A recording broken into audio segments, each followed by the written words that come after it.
we're talking after you've been officially announced as City's permanent coach until the end of the 24-25 season. We've heard why the club did it.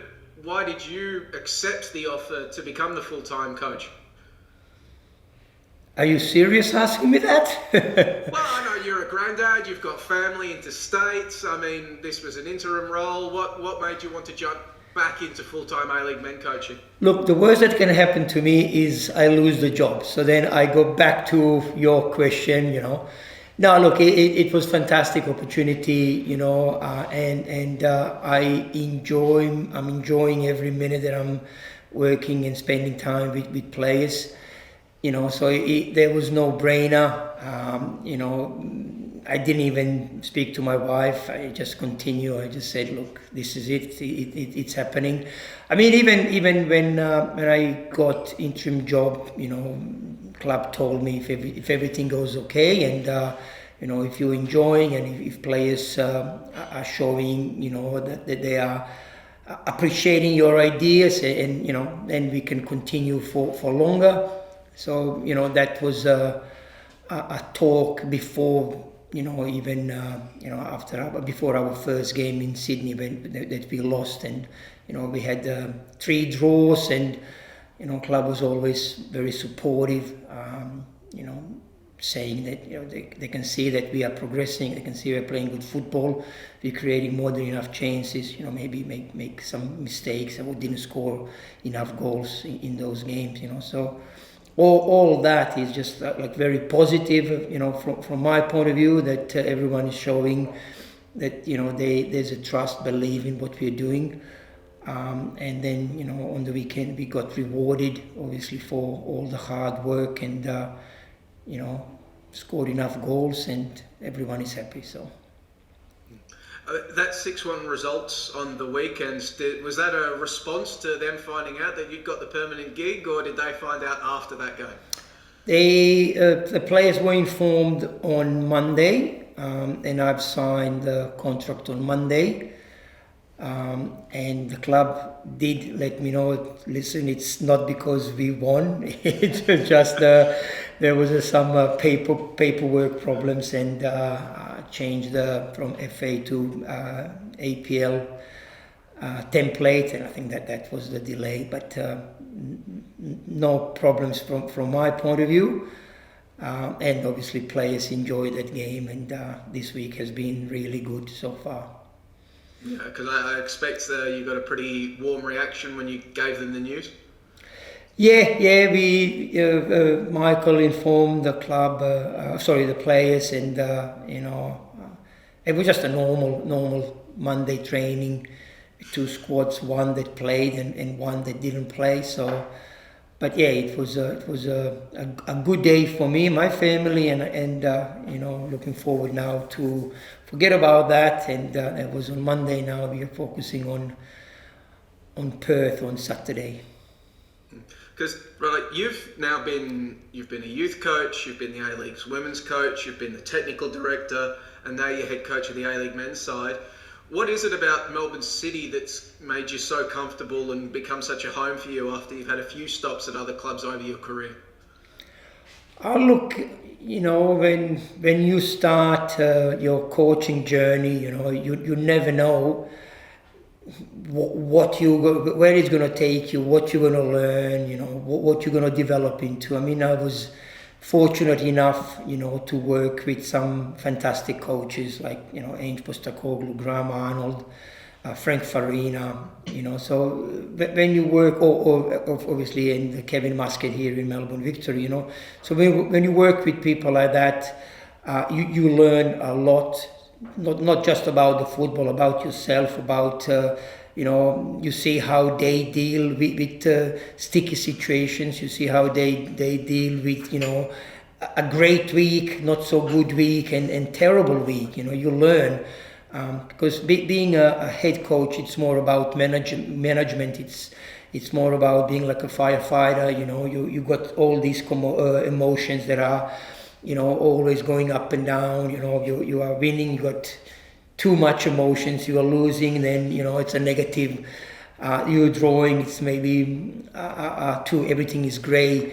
So all these little things, you need to be able to balance. You need to be able to find the right a way of dealing with it, and encourage the players, to forget about Sunday. Let's now focus on Saturday, and I've been fortunate enough, as I said, to work with a lot of these good quality coaches, and I took bits and pieces from every single one of them, and been very close here with Eric and with PK. So PK was a big influence on the team in past.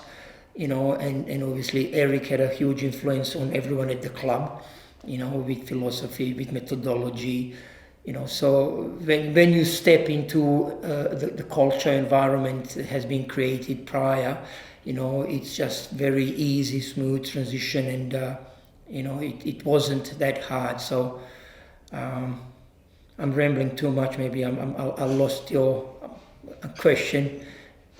Tell me to stop it if I'm going too far. No worries at all, mate. No worries at all. I mean, you keep delaying me asking about your favourite subject, transfers. But before I do that, Alex, did you have any other questions before I asked about the window? No, jump into the window stuff, Joe. Yeah. Well, because the window now has shut, Rado, and no incomings to the club. Only one outgoing in Taras Gamulka. I mean, it seems like a case of if it's not broken, don't fix it. Did you come close to adding anybody in the end, or was it always just one eye open but never really interested in anybody? We had a few players that we were talking to, but unfortunately nothing materialized. We're going to see if we can get those players over the line, maybe in winter or European summer. But at the moment we are happy with what we've got. We've got quite a few young boys training with us from our academy, and I think that's one big important part of our development progression of those players into the senior squad. And so we don't really depend on signing players on short term if we can replace them from within. Because you have had, I think there's been a few players of yours named in the most recent Young Socceroos squad. I think Rafa's there, James Neuenhuizen's there as well. So you'll lose them for a period. But are you seeing them as like this, the cliche, the new signings, these young players that can come through and bring something new to the team? Look, of course, they are young players. Rafa has been with us for many years. The sacrifice that him and his family did, moving from Adelaide. I mean, I was a TD when he arrived, with father, and so it's such a great achievement for those two, and especially if they can make the World Cup and go to the World Cup, that would be fantastic. But for us to have our players getting recognised, and we believe that we've got more that maybe didn't make it this time, and hopefully the national selector will see that there's more good quality players here in Melbourne City, and maybe in the future some other boys can get a chance.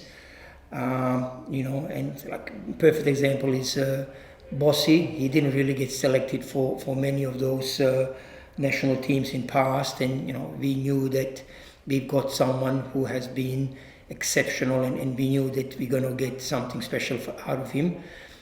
So it's just I think maybe the way that our league has been structured. There's no National Youth League competition, so people cannot see them. They don't get enough maybe game time at this early age. The COVID and all that, has been influencing maybe the selections and so on and so on. But nevertheless, we do have some very rich talent pool here in Melbourne. And just this weekend, mate, you've got Perth Glory, who are unbeaten in 6 games. They're actually flying at the moment, and not only are they flying, they've turned Macedonia Park into a bit of a fortress, and that's where you've got to go. What have you made of their form as of late? No, they've been fantastic. I think I wasn't in the A-League men's competition at the beginning. I believe they play a lot of their games away. At the beginning, we looked at their game against City early in the season when City won 4-0. They are definitely different side since then. I think they got very energetic young coach who has got them to play some really nice football. Very tough to break. They are capable of scoring goals, and they are defending very, very well. We spent some few days watching their games and analysing their performances. But the one game that stood out was against Melbourne Victory when they beat Melbourne Victory 3-1.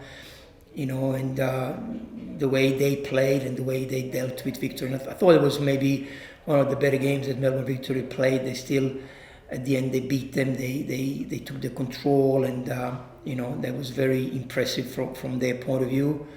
Last few games I think they drew, but it's nevertheless. One was in Wellington and another one was against Jets. So they're a team that you need to be very careful with. They're a team that you need to be very cautious with, because they do have some very strong players that can hurt you, in their day. And fitness-wise, any concerns for you heading into the game? No, not at the moment. Yeah, we've got 2 training sessions today and tomorrow. Today is afternoon session. We're trying to adjust the body clocks to Western Australian time zone. We'll see how we go. But it's today, and then tomorrow we fly. We're going to train in Perth on Friday. Rado, just on the 6-1 performance, I'm just curious, how close to the maximum potential of your squad do you think that was? Because it was quite an impressive display, but do you think there's more levels that you can reach? Look, I thought that, against Western Sydney Wanderers we played better. I thought against Adelaide we played better. What was missing against Western Sydney Wanderers and what was missing against Adelaide were just goals. Or we conceded goals from mistakes. We were always chasing the game. But I think, from our performance point of view, from our, phases of play, I thought we played better against Adelaide. And, that was a tougher opponent for us historically. But when you score a goal, don't forget we missed a penalty. MacArthur is the team that obviously had some problems in past. They went from one coach to the other. We've got him only in his second week or first full week of coaching and training.